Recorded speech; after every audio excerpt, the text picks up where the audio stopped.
अच्छे सामरी की कहानी। एक बार एक यहूदी धर्मगुरु ने ईसा मसीह से पूछा, मेरे पड़ोसी से प्रेम करने का क्या मतलब है? ईसा मसीह ने उत्तर में एक कहानी सुनाई। एक आदमी यरूशलेम से यरीहो जा रहा था। रास्ते में डाकुओं ने उसे घेर लिया। उन्होंने उसका सब कुछ लूट लिया, उसे बुरी तरह पीटा और मरा हुआ समझकर सड़क पर छोड़ गए। थोड़ी देर बाद एक यहूदी पुजारी उसी रास्ते से गुजरा। उसने घायल आदमी को देखा, लेकिन मदद करने के बजाय वो दूसरी तरफ से निकल गया। उसके बाद एक लेवी, जो मंदिर में सेवा करने वाला एक व्यक्ति था, आया। उसने भी घायल आदमी को देखा, लेकिन वो भी पुजारी की तरह उससे बचकर निकल गया। फिर एक सामरी आया। यहूदी और सामरी लोग एक दूसरे को पसंद नहीं करते थे, उनके बीच बहुत भेदभाव था। लेकिन जब सामरी ने घायल आदमी को देखा तो उसे उस पर बहुत दया आई। उसने तुरंत अपने घोड़े से उतरकर उस आदमी के घावों को साफ किया और उन पर तेल और दाखमधु लगाया। फिर उसने उसे अपने गधे पर लादा और पास के एक सराय में ले गया। वहां उसने रात भर उसकी देखभाल की। अगले दिन सामरी ने सराय के मालिक को 2 दीनार दिए और कहा, इसकी देखभाल करो। अगर इसका और खर्च होता है तो मैं वापस आकर तुम्हें चुका दूंगा।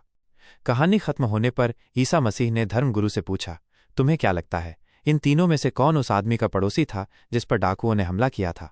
धर्मगुरु ने जवाब दिया, जिसने उस पर दया की। ईसा मसीह ने उससे कहा, जाओ और तुम भी ऐसा ही करो। कहानी का अर्थ और शिक्षा। यह कहानी हमें सिखाती है कि हमारा पड़ोसी कोई भी हो सकता है, चाहे वो हमारी जाति, धर्म या समुदाय का हो या न हो। पड़ोसी वो है जिसे मदद की जरूरत है और हमें बिना किसी भेदभाव के उसकी मदद करनी चाहिए। दया और करुणा। सामरी ने उस व्यक्ति पर दया दिखाई जिसकी समाज में कोई जगह नहीं थी और जिसे यहूदी लोग नीचा मानते थे।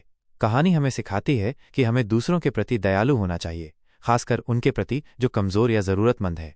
निस्वार्थ सेवा। सामरी ने अपनी सुविधा और सुरक्षा की परवाह किए बिना उस घायल व्यक्ति की मदद की।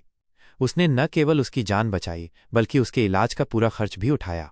यह दर्शाता है कि हमें निस्वार्थ भाव से दूसरों की सेवा करनी चाहिए। भेदभाव का त्याग। ये कहानी यहूदी और सामरी लोगों के बीच के गहरे भेदभाव को उजागर करती है, लेकिन सामरी ने उस भेदभाव को दरकिनार करते हुए इंसानियत को चुना। यह हमें सिखाता है कि हमें पूर्वाग्रहों और भेदभाव से ऊपर उठकर हर इंसान को समान समझना चाहिए।